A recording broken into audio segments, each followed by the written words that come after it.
കോൺഗ്രസിൻ്റെ സംസ്ഥാന chairman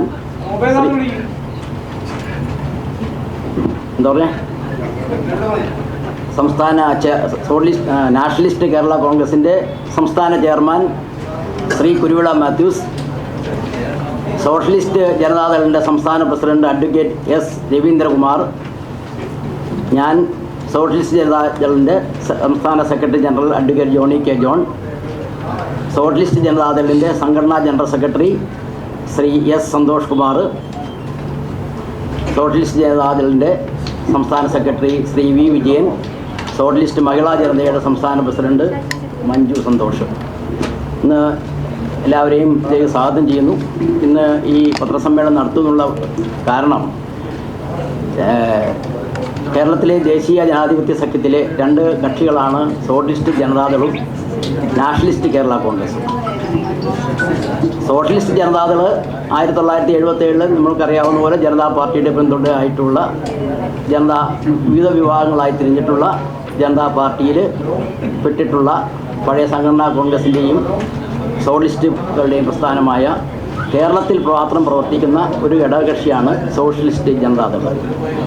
nationalist Kerala Congress 1964 Kerala കോൺഗ്രസിൻ്റെ ജനനത്തോടു കൂടി കേരളത്തിൽ ഒരു കമ്മ്യൂണിസ്റ്റ് കോൺഗ്രസ് വിരുദ്ധ മുന്നണി രൂപീകരിക്കുന്നതിന് വേണ്ടി കേരള കോൺഗ്രസിൻ്റെ പ്രഖ്യാപിത ലക്ഷ്യം നടപ്പിലാക്കുന്നതിന് വേണ്ടി 2014 രൂപീകൃതമായ സംഘടനയാണ്. കേരള കോൺഗ്രസിനകത്തുള്ള സംഘടനയാണ് നാഷണലിസ്റ്റ് കേരള കോൺഗ്രസ്. ഈ രണ്ട് സംഘടനകളും NDAയുടെ ഘടകകക്ഷികളായി 2014 മുതൽ പ്രവർത്തിച്ചു വരികയാണ്. എന്നാൽ ഈ 2024 പാർലമെൻറ്റ് തെരഞ്ഞെടുപ്പിൽ ശേഷമുള്ള വോട്ട് ശേഷം ഒരു കാര്യം വ്യക്തമായിട്ടുണ്ട്. അതിവിദൂരമല്ലാത്തൊരു നാളിൽ കേരളത്തിൽ ദേശീയ ജനാധിപത്യ സഖ്യം അധികാരത്തിൽ വരും എന്നുള്ളത് ഏതാണ്ട് ഉറപ്പായിട്ടുണ്ട്. ഈ സാഹചര്യത്തിൽ ദേശീയ ജനാധിപത്യ സഖ്യത്തെ കേരളത്തിൽ ശക്തിപ്പെടുത്തുന്നതിന് വേണ്ടി സമാന ചിന്താഗതിയിൽ പ്രവർത്തിക്കുന്ന ഈ രണ്ട് പാർട്ടികളിൽ സോഷ്യലിസ്റ്റ് ജനതാദൾ നാഷണലിസ്റ്റ് കേരള കോൺഗ്രസിൽ ലയിക്കുവാനായിട്ട് തീരുമാനിച്ചിരിക്കുകയാണ്. ഈ തീരുമാനം നടപ്പിലാക്കുന്നതിന് വേണ്ടി അടുത്ത ഞായറാഴ്ച 29-ാം തീയതി വിചാര സ്റ്റാച്യൂലുള്ള തിരുവനന്തപുരത്തുള്ള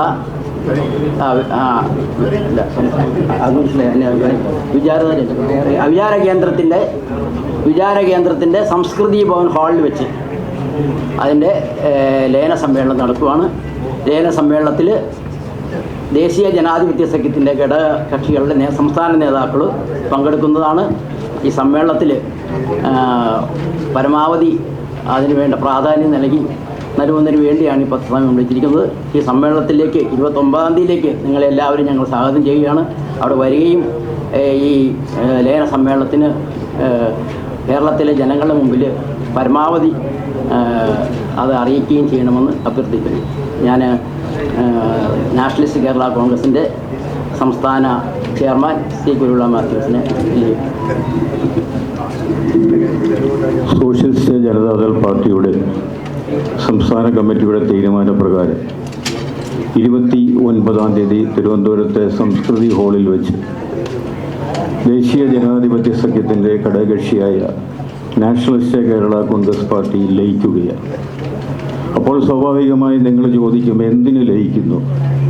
ദേശീയ ജനാധിപത്യ സഖ്യത്തെ ശക്തിപ്പെടുത്തുന്നതിന് ആണ് ഈ ലയനം കൊണ്ട് ഉദ്ദേശിക്കുന്നത്.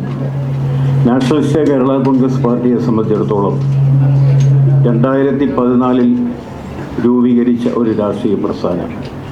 2014 രൂപീകരിച്ചത് 1964 രൂപീകരിച്ച കേരള കോൺഗ്രസ് പാർട്ടിയുടെ പ്രഖ്യാപിത നയം പൂർത്തീകരിക്കുന്നതിന് വേണ്ടിയാണ്. 64 യശസ്വരീനായ KM ജോർജിൻ്റെ നേതൃത്വത്തിൽ കേരള കോൺഗ്രസ് രൂപീകൃതമായത് കമ്മ്യൂണിസ്റ്റ് വിരുദ്ധ കോൺഗ്രസ് വിരുദ്ധ രാഷ്ട്രീയം മൂന്നാം ബദൽ രാഷ്ട്രീയം ശക്തിപ്പെടുത്തുന്നതിനാണ്. ഇന്ന് കേരളത്തിൽ ആ മൂന്നാം ബദൽ രാഷ്ട്രീയം ശക്തിപ്പെടണമെങ്കിൽ അത് BJP നേതൃത്വം കൊടുക്കുന്ന ദേശീയ ജനാധിപത്യ സഖ്യത്തിലൂടെ മാത്രമേ കഴിയുകയുള്ളൂ എന്ന് ബോധ്യമുള്ളത് കൊണ്ടാണ് 2014 കേരള കോൺഗ്രസിൻ്റെ വിവിധ വിഭാഗങ്ങളിൽ പ്രവർത്തിച്ച ഞങ്ങളൊക്കെ ഒന്നിച്ച് ഒരു പുതിയ പാർട്ടി രൂപീകരിക്കുകയും ദേശീയ ജനാധിപത്യ സഖ്യത്തിൻ്റെ ഘടകകക്ഷിയായി 2014 മുതൽ പ്രവർത്തിക്കുകയും ചെയ്യുന്നതിന് എടുത്ത തീരുമാനം. അന്നു മുതൽ ഇന്ന് വരെ ഈ സംസ്ഥാനത്ത് ഈ മുന്നണിയെ ശക്തിപ്പെടുത്താൻ ഇടത് വലത് മുന്നണികൾക്കെതിരെ ഒരു മൂന്നാം ബദൽ ശക്തിപ്പെടുത്തേണ്ട ആവശ്യകത കേരളത്തിൻ്റെ രാഷ്ട്രീയ കാലാവസ്ഥ മാറിക്കൊണ്ടിരിക്കുക. കഴിഞ്ഞ പാർലമെൻറ്റ് തെരഞ്ഞെടുപ്പിൻ്റെ ഫലം വിലയിരുത്തിയാൽ തന്നെ മനസ്സിലാവും. ഈ രണ്ട് മുന്നണിക്കുമെതിരെ ഒരു ശക്തമായൊരു മുന്നണി കേരളത്തിൽ രൂപീകൃതമായി കഴിഞ്ഞു. തീർച്ചയായും വരുന്ന തെരഞ്ഞെടുപ്പിൽ തദ്ദേശ സ്വയംഭരണ സ്ഥാപനങ്ങളിലേക്ക് നടന്ന തെരഞ്ഞെടുപ്പിലും 2026 ഈ സംസ്ഥാനത്ത് നടക്കുന്ന നിയമസഭാ തെരഞ്ഞെടുപ്പിലുമൊക്കെ അതിൻ്റെ ഒരു പ്രതിഫലനം ഉണ്ടാവും എന്നുള്ള കാര്യത്തിൽ സംശയമില്ല.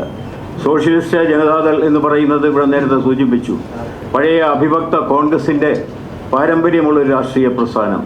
സംഘടനാ കോൺഗ്രസിൻ്റെ നിങ്ങൾക്കൊക്കെ ഓർമ്മയുണ്ട്, നിജലിംഗപ്പയുടെ നേതൃത്വത്തിലുള്ള അന്ന് കോൺഗ്രസ് രണ്ടായി പിളർന്നപ്പോൾ ആ ഒരു പൈതൃകം ഉൾക്കൊള്ളുന്ന സോഷ്യലിസ്റ്റ് ജനതാദൾ നാഷണലിസ്റ്റ് കേരള കോൺഗ്രസ് പാർട്ടിയുമായിട്ട് യോജിക്കുമ്പോൾ ദേശീയ ജനാധിപത്യ സഖ്യത്തിലെ ശക്തമായൊരു പാർട്ടി ഈ സംസ്ഥാനത്തെ 140 നിയോജക മണ്ഡലങ്ങളിലും പ്രവർത്തകരും നേതാക്കളുമൊക്കെയുള്ള ശക്തമായ ജനകീയ അടിത്തറയുള്ള ഒരു രാഷ്ട്രീയ പ്രസ്ഥാനത്തിലെ സ്ഥാനമായി അത് മാറി.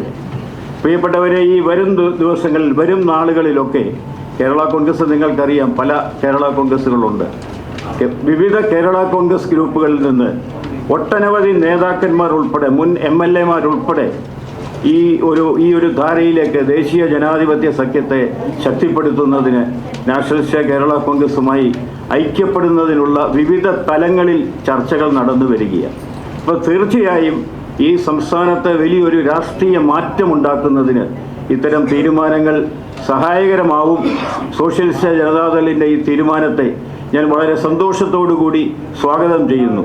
നിങ്ങൾ എടുത്തിരിക്കുന്ന ഒരു തീരുമാനം കേരളത്തിൻ്റെ സമഗ്ര വികസനത്തിന് ഉതകുമെന്ന് കരുതുന്നു. ഇന്ന് നമുക്കറിയാം, നമ്മുടെ കേന്ദ്ര ഗവൺമെൻറ് 2014 മുതൽ നമ്മുടെ രാജ്യം ഭരിച്ചുകൊണ്ടിരിക്കുന്ന നരേന്ദ്രമോദി നേതൃത്വം നൽകുന്ന കേന്ദ്ര ഗവൺമെൻറ് മുൻകാലങ്ങളിലെയൊക്കെ അപേക്ഷിച്ച് ഈ കൊച്ചു കേരളത്തോട് ഇത്ര അനുഭാവപൂർണമായ സമീപനം സ്വീകരിച്ച ഒരു ഗവൺമെൻറ് ഇതിൻ്റെ കേരള പിറവിക്ക് ശേഷം ഉണ്ടായിട്ടില്ല എന്ന് നമുക്കറിയാം.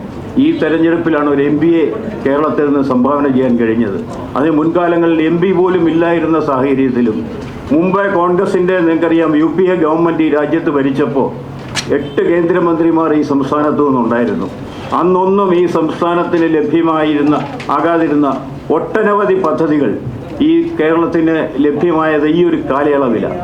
അതുകൊണ്ട് തീർച്ചയായും കേരളത്തിലെ ജനങ്ങൾ ഒരു വലിയ മാറ്റം ആഗ്രഹിക്കുന്നുണ്ട്. ഈ രണ്ട് മുന്നണിക്കുമെതിരെ നമുക്കറിയാം, സംസ്ഥാനം ഭരിച്ചുകൊണ്ടിരിക്കുന്ന ഇടതുപക്ഷ ജനാധിപത്യ മുന്നണി പാർലമെൻറ്റ് തെരഞ്ഞെടുപ്പിൻ്റെ റിസൾട്ട് പരിശോധിച്ചാൽ കേരളത്തിലെ ജനങ്ങളാൽ വെറുക്കപ്പെട്ട ഒരു മുന്നണിയായി മാറിയിരിക്കുന്നു. MLA ഇന്ന് അറസ്റ്റ് ചെയ്ത് ജയിലിലേക്ക് പോകുന്ന ഒരു സ്ഥിതിയിലേക്ക് LDF അധപ്പതിച്ചിരിക്കുക. ഈ സമയത്ത് എനിക്ക് ഒരു കാര്യം കൂടി സൂചിപ്പിക്കാനുള്ളത്, ഈ സ്ത്രീപീഡന കേസുമായി ഹേമ കമ്മീഷൻ റിപ്പോർട്ടിൻ്റെ പീഡന കേസുമായി ബന്ധപ്പെട്ട് അറസ്റ്റ് ചെയ്ത് ജാമ്യത്തിൽ പോയിരിക്കുന്ന ശ്രീ കൊല്ലം MLA മുകേഷ്, അദ്ദേഹം MLA സ്ഥാനം ധാർമ്മികതയുടെ പേരിൽ രാജിവെക്കാൻ തയ്യാറാവണം. അദ്ദേഹത്തോട് രാജി ആവശ്യപ്പെടാൻ CPM തയ്യാറാവണം എന്നുകൂടി ഞങ്ങൾ ആവശ്യപ്പെടുകയാണ്. അങ്ങനെ കോൺഗ്രസിൻ്റെ കാര്യം പിന്നെ പറയാനേ ഇല്ല, UDFും അതും ഒരു തകർച്ചയുടെ പക്കലാണ്. അപ്പോൾ തീർച്ചയായും ഈ സംസ്ഥാനത്തിൻ്റെ പുരോഗതിക്ക് വേണ്ടി കേന്ദ്രത്തോടൊപ്പം നരേന്ദ്രമോദിക്കൊപ്പം നരേന്ദ്രമോദിയുടെ വികസന സ്വപ്നം സാക്ഷാത്കരിക്കണമെങ്കിൽ ഈ സംസ്ഥാനത്തും മാറ്റമുണ്ടാവണം. അതിന് തീർച്ചയായിട്ടും ഈ ലയന പ്രക്രിയ അതിന് ഉപകരിക്കും എന്ന് ഞങ്ങൾ കരുതുന്നു. ഒട്ടനവധി ആളുകൾ, കേരളത്തിലെ വിവിധ വിഭാഗത്തിൽ നിന്നുള്ള ആളുകളൊക്കെ ഈ ഒരു ധാരയിലേക്ക് കടന്നു വരിക. നിങ്ങൾക്കറിയാം, മുൻകാലങ്ങളിലൊക്കെ BJPയെ ഒരു വർഗീയ കക്ഷി എന്ന് ആക്ഷേപിച്ചിരിക്കുന്ന ആളുകളൊക്കെ ഉണ്ടായിരുന്നു. ആ കാലഘട്ടമൊക്കെ മാറി. ഇന്ന് എല്ലാവർക്കും പ്രവർത്തിക്കാൻ കഴിയുന്ന എല്ലാ ജനവിഭാഗങ്ങളുടെയും താല്പര്യം സംരക്ഷിക്കുന്ന ഒരു മുന്നണിയായി ദേശീയ ജനാധിപത്യ സഖ്യം മാറിയിരിക്കുന്നു. അപ്പോൾ മുൻകാലങ്ങളിൽ പറഞ്ഞ വർഗീയതയൊന്നും പറഞ്ഞ് ഇനിയും കേരളത്തിലെ ജനങ്ങളെ വഞ്ചിക്കാൻ ഇരു മുന്നണികൾക്കും കഴിയില്ല. ഈ രണ്ട് മുന്നണിയുടെയും സമീപനം നമ്മൾക്ക് മനസ്സിലായി. രണ്ട് മുന്നണിയുടെയും ഭരണം നമ്മൾ കണ്ടു. കേരള പിറവിക്ക് ശേഷം മാറി മാറി കേരളം ഭരിച്ച് മുടിച്ച് കുട്ടിച്ചോറാക്കിയിരിക്കുന്ന ഈ രണ്ട് മുന്നണി സംവിധാനങ്ങൾ, ജനങ്ങളാൽ വെറുക്കപ്പെട്ട മുന്നണി സംവിധാനങ്ങൾ, അതിനെതിരെ അതിശക്തമായി പ്രവർത്തിക്കാൻ ജനങ്ങളുടെ താല്പര്യം സംരക്ഷിച്ചുകൊണ്ട് എല്ലാ വിഭാഗം ജനങ്ങളെയും ഒന്നായി കണ്ടുകൊണ്ട് പ്രവർത്തിക്കാൻ കഴിയുന്നത് ഈ ദേശീയ ജനാധിപത്യ സഖ്യത്തിന് മാത്രമാണ്. ആ ദേശീയ ജനാധിപത്യ സഖ്യത്തിന് ഈ ഒരു സോഷ്യലിസ്റ്റ് ജനതാദൾ നാഷണലിസ്റ്റ് കേരള കോൺഗ്രസ് പാർട്ടിയിലേക്ക് ലയിക്കുന്നതിനെടുത്ത തീരുമാനം തീർച്ചയായും വലിയ ശക്തിയും ഊർജവും പകരും. നിങ്ങളുടെ തീരുമാനത്തെ ഞാൻ വളരെ സന്തോഷത്തോടു കൂടി സ്വാഗതം ചെയ്യുകയാണ്. നമ്മൾ ഇനി രണ്ടല്ല, നമ്മൾ ഒന്നാണ്. ഒറ്റക്കെട്ടായി ഈ സംസ്ഥാനത്തിൻ്റെ പുരോഗതിക്ക് വേണ്ടി, ദേശീയ ജനാധിപത്യ സഖ്യത്തെ ശക്തിപ്പെടുത്തുന്നതിന് വേണ്ടി ഒറ്റക്കെട്ടായി പ്രവർത്തിക്കാം എന്ന് മാത്രം സൂചിപ്പിച്ചുകൊണ്ട് നിർത്തുന്നു. നന്ദി.